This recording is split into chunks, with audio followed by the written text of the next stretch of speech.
Olá, povo! Bem-vindos a mais uma aula de História. Eu sou o professor Marlon e a gente vem juntos hoje para a quinta aula do segundo ano do ensino médio.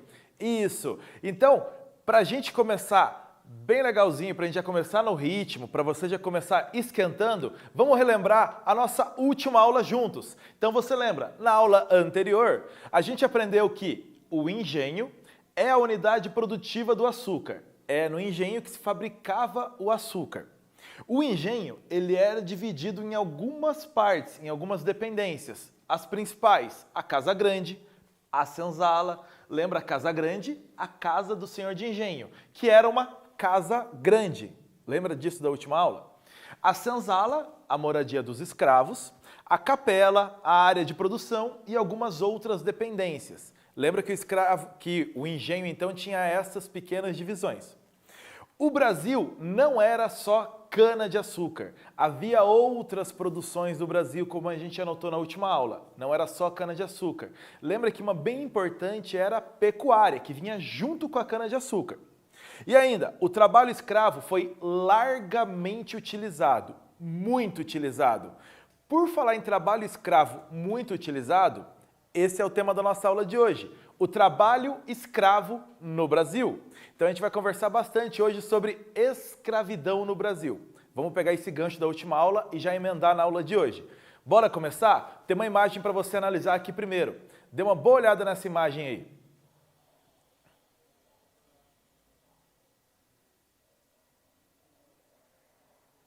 Essa imagem está retratando uma ama de leite junto com o menino que ela cuidava. E repare que ela é uma escrava. Essa fotografia é de Pernambuco, do ano de 1874. Sim, é uma fotografia, não é uma pintura.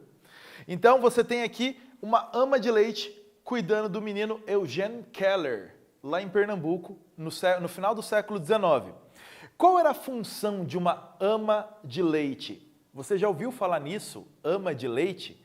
O que ela fazia, qual era a função dela, o que essa ama de leite tinha como obrigações dela? Repara, é uma escrava cuidando do menino. Quais eram as demais atividades exercidas por escravos no período colonial? Por que eu coloquei essa imagem? Normalmente, quando a gente fala em escravidão, em escravos no Brasil, te vem automaticamente na imagem o escravo trabalhando na área rural, na plantação, colhendo, aquele escravo de campo da área rural. Mas você vai lembrar que a gente falou no final da última aula que os escravos também tinham outras funções. E essa é uma das funções domésticas do escravo, ama de leite, algo que não é tão lembrado por nós assim. Legal? Então, já que você conseguiu entender que havia escravos fazendo outras funções além da função rural, vamos começar. Escravidão como mão de obra, como trabalho. E é disso que a gente vai falar bastante agora. Ó. A produção açucareira tinha grande demanda por mão de obra. Precisava de muita gente trabalhando nessa produção de açúcar. Tá? Então, mão de obra são esses trabalhadores que vão trabalhar lá no açúcar. Então, precisava de muita gente, tanto no canavial quanto na produção de açúcar. E você vai lembrar da última aula que a gente viu isso. Muitas imagens que mostravam escravos trabalhando tanto na fabricação do açúcar quanto no canavial. Você até fez um exercício sobre plantation, lembra? No início, a gente tinha o indígena escravizado. Então, o primeiro escravizado do Brasil foi o indígena, não foi o negro. É importante lembrar disso, o indígena. Por que o indígena primeiro? Ele era tido como um recurso disponível em quantidade. Então, havia muitos índios em quantidade para os portugueses aprisionarem. Então, esse é o primeiro recurso de mão de obra utilizado no Brasil, o indígena. O indígena. A partir do século XVII, ou seja, a partir de 1600 e pouquinho para frente, o predomínio é da mão de obra do negro escravizado, e esse negro vindo da África. Então, a partir do século XVII, há uma substituição do indígena e o negro ganha, então, maior predomínio entre os escravos do Brasil. Deixa de ter o indígena como principal e passa a ser o negro escravizado, a principal mão de obra do Brasil, principalmente na produção de açúcar. Lembra que século XVII o açúcar ainda é muito, muito forte no Brasil. Então, os negros escravizados, eles foram a base das principais atividades do período colonial. A base. Ou seja, sem esses escravos, esse período colonial no Brasil teria uma produção muito mais baixa. Então, são os escravos a base que vão trabalhar nessas atividades do período colonial. Aqui eu citei para você, bem rapidamente, algumas das principais atividades no Brasil do período colonial que exigiam a mão de obra do escravo. Açúcar, óbvio, como a gente está falando, mineração, que a gente vai falar mais para frente, outros cultivos agrícolas, lembra que a gente já citou isso na última aula, criação de animais, a pecuária principalmente, o transporte, o comércio e o serviço doméstico. E aí entra a ama de leite. Lembra disso? Então, quando a gente fala em escravidão, deixa de pensar um pouquinho só naquele escravo no campo, trabalhando com ferramentas no campo, e pense em todas as outras áreas que envolviam escravidão. Eles trabalhavam em todas essas outras áreas do Brasil e em mais algumas. Aqui tem para você uma pintura mostrando um mascate. Sabe o que é um mascate? Aquele vendedor de porta em porta. Aquele um que chega na tua casa, quer comprar uma rede, quer comprar um jogo de panela? Isso, mascate. Aqui tem uma pintura de um mascate no meio, com 3 escravos junto com ele. Então, esses escravos também trabalhando no comércio urbano, o comércio dentro da cidade. Então, repara que isso foge completamente da imagem do escravo que trabalha na área rural e fica na área rural sempre preso dentro da fazenda. Você tem um escravo dentro da cidade e está aparecendo aí para você. Dentro da cidade, junto com o mascate, serviço comercial.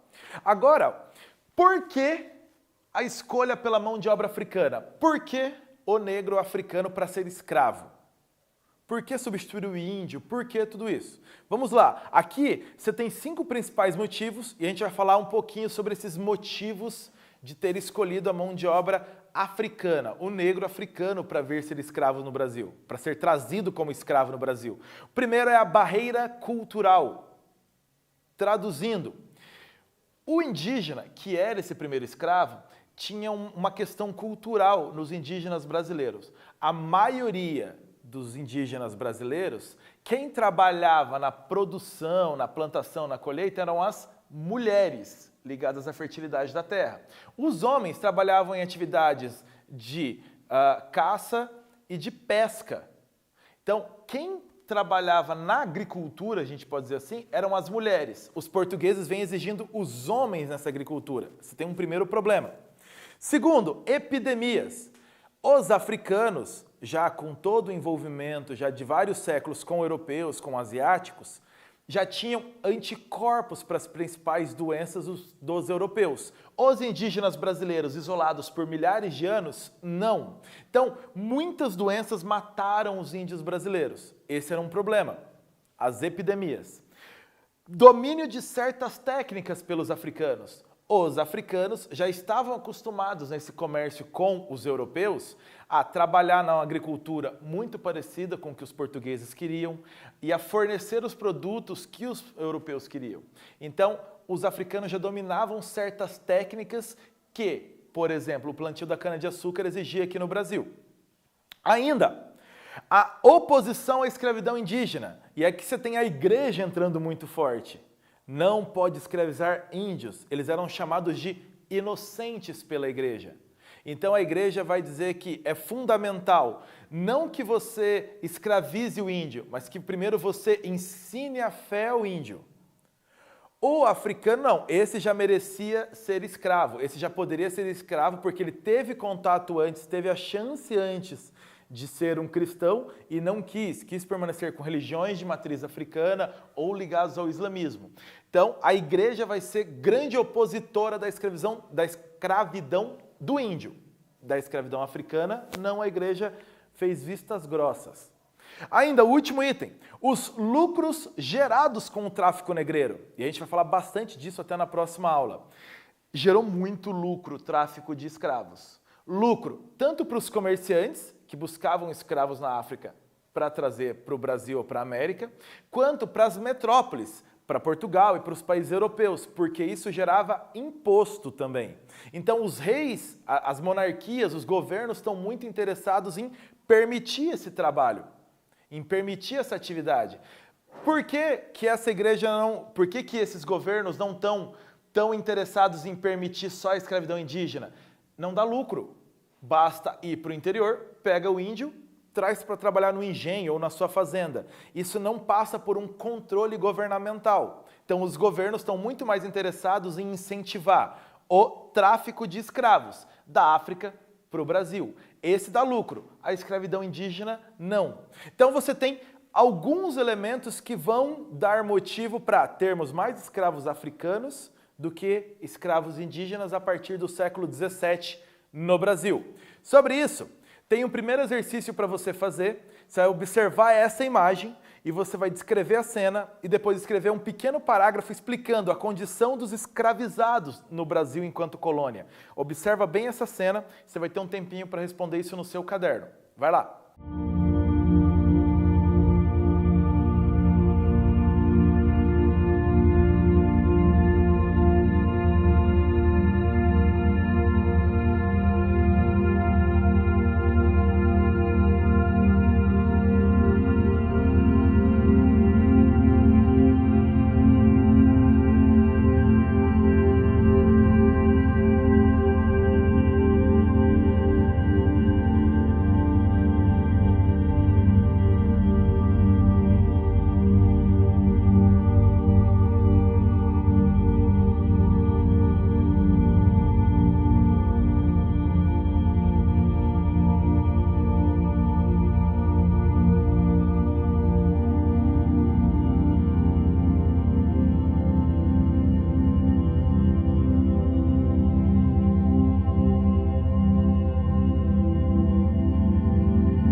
Conseguiu descrever essa cena? Ela não é muito difícil. Repara que a pintura mostra, então, um feitor, um capataz branco, com um chicote na mão e com uma vara na mão, batendo num escravo que está preso, inclusive aqui, amarrado pelos pés e pelos pulsos, com um pedaço de madeira entre as pernas ali para segurar ele. Lá no fundo você tem outros escravos, não sei se você conseguiu perceber, lá no fundinho. Isso, aproxima lá que você vai conseguir ver. E você vai ter um escravo batendo em outro que está amarrado num tronco de árvore. Reparou? Você não tem só o branco batendo no escravo, você tem outros negros também batendo nos escravos. Esse negro provavelmente tinha alguma posição mais elevada dentro do trabalho ali naquela fazenda, naquele lugar. Então você tem uma condição de apanhar e de violência desses escravos, que apanhavam muito.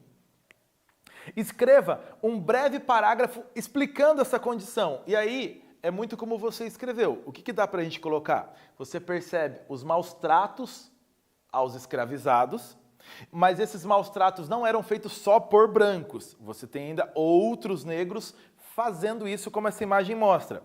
É um trabalho basicamente rural, porque você tem aqui uma propriedade rural, com todas as montanhas e a serra lá atrás. Então, um trabalho rural. Um trabalho onde você percebe que os negros têm roupas muito inferiores a esse trabalhador branco. Então, ou ele está sem roupa ou com roupas muito inferiores, e a gente já fala disso.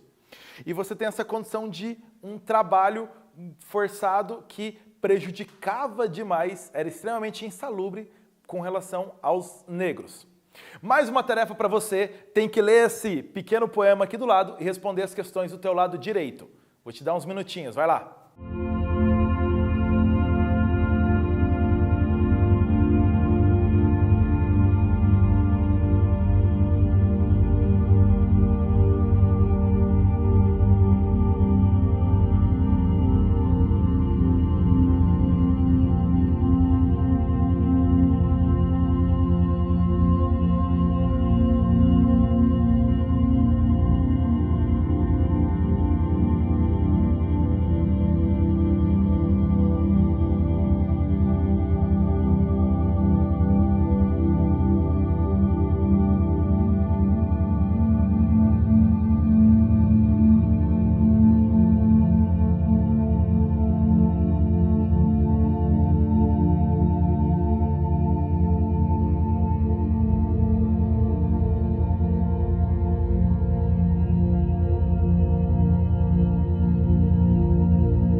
E aí, eu não vou ler o poema para você, você já conseguiu ler o poema todo aí, mas a gente vai conversar um pouquinho sobre as questões.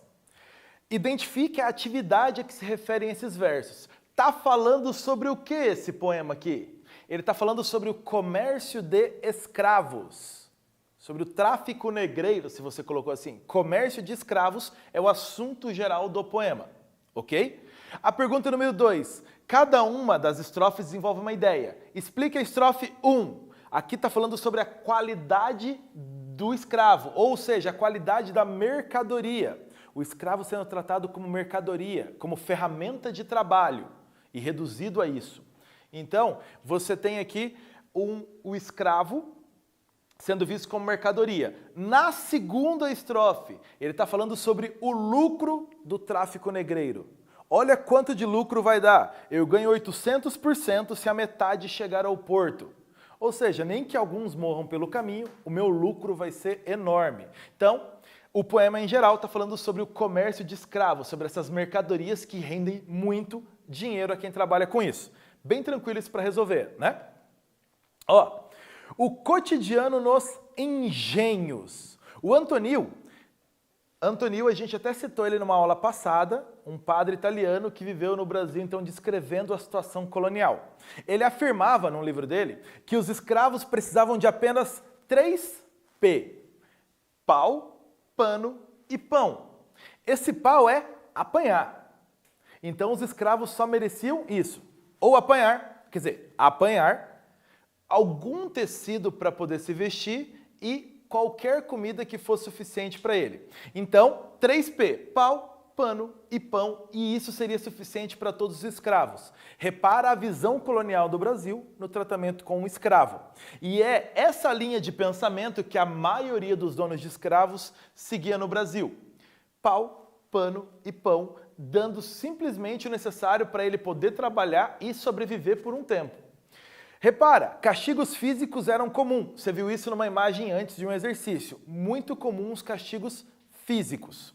Ainda, os escravos vestiam o chamado pano da terra.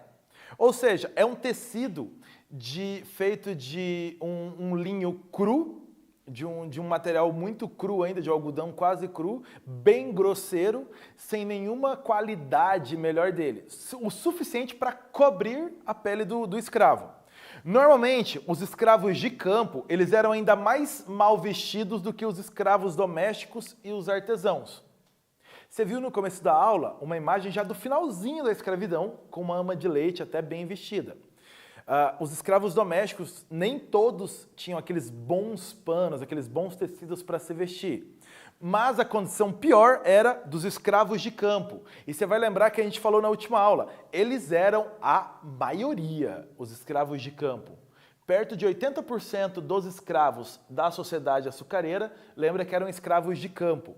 Então, eles eram muito mais mal vestidos do que os demais escravos ainda. E ainda, como diz o historiador Stuart Schwartz, lembra que eu citei o livro dele numa última aula nossa? O livro Segredos Internos? É uma boa dica de leitura para você, de novo. Ele diz isso. Segundo relatos da época, os escravos comiam tudo o que lhes caísse nas mãos. Mas tudo o quê? Eles comiam mais farinha? É verdade que eles comiam charque? Eles comiam mais... Opa, voltando. Aí. Eles comiam mais charque? Eles comiam mais o quê? Tudo o que lhes caísse nas mãos. O que o dono desses escravos quisesse oferecer, era o que eles comiam. Alguns ofereciam café da manhã, um almoço e ainda um café da tarde, uma janta. Outros ofereciam o básico do básico para aquele escravo conseguir aguentar o dia de trabalho. Variava muito conforme cada dono de escravo, conforme cada região do Brasil. Para a gente ficar citando caso por caso, ficaria muito longo isso. Mas esse resumo do Stuart Schwartz é bem isso. Comiam tudo que lhes caísse nas mãos. Apareceu, tem que comer. Nem todo dono de escravo era tão bonzinho de dar boas comidas. Alguns davam o que eles achavam que o escravo merecesse comer. Certo? E como você viu, a gente vai para mais um exercício. Eu vou te dar um tempinho para copiar essas questões, porque o resto do exercício está na próxima tela. Então eu vou te dar um tempinho bem rápido para você copiar isso aqui no caderno. Anota aí bem rapidinho para a gente continuar.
E aí, agora que você já copiou, vamos passar para a próxima tela, que ali está o final do exercício. Presta atenção, ó, você vai descrever a cena da pintura Mãe Preta, vai ter uma pintura chamada Mãe Preta, vai comparar essa pintura com aquela fotografia que a gente viu no começo da aula, que vai estar ali também, e depois você vai construir um texto sobre essa situação. Vamos lá? Está aqui a pintura do Lucílio de Albuquerque, de 1912, chamada Mãe Preta, e aqui aquela mesma imagem que você viu lá no comecinho da aula, da escrava babá e ama de leite com o menino Eugene Keller.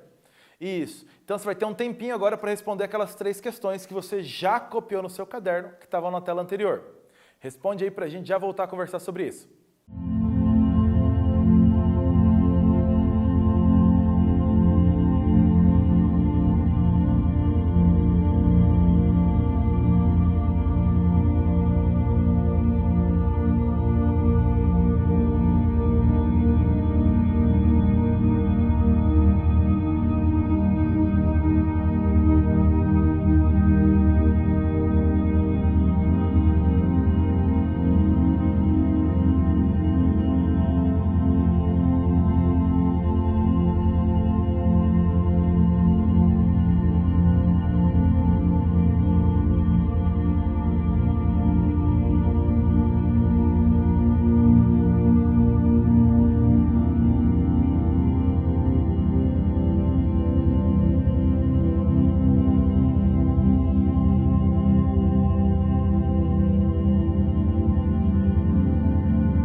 E aí, você conseguiu entender essa pintura aí que ficou na tua tela? Você tem uma escrava, uma mulher escravizada, com roupas não muito boas, amamentando um menino branco, enquanto o provável filho dela está no chão aqui. Então você tem esse trabalho dessa escrava aqui, dessa mãe preta, como ama de leite. Do lado, como a gente falou, você tem uma babá já bem melhor vestida, numa família mais rica em Pernambuco, cuidando de um menino também muito bem vestido. Então dá para comparar essas duas pinturas, aí como você colocou no teu caderno. Aquela última questão, para você escrever um pequeno texto sobre esse trabalho das amas de leite, na volta das aulas, na tua sala de aula, é legal agora então discutir isso com o resto da sala. Como que cada um enxerga ou enxergou esse trabalho das amas de leite e fazer um comparativo junto com o seu professor. Ok? Então, ó, para a gente fechar a aula de hoje, o que você aprendeu nessa aula de hoje? Primeiro, escravos africanos eram usados em várias atividades no Brasil. Em todas as atividades que necessitavam de uma mão de obra, tinha escravo lá no meio. Para o negócio colonial, os africanos tinham vantagens sobre a escravidão indígena. E a gente citou lá 5 vantagens ou 5 motivos da escolha da escravidão africana em relação à escravidão indígena. E ainda, o que é óbvio, os escravos eram maltratados. Havia maus tratos com relação aos escravos, isso você viu em algumas imagens e a gente conversou. A gente volta na nossa próxima aula para você anotar mais sobre isso, beleza? Até a próxima, fui!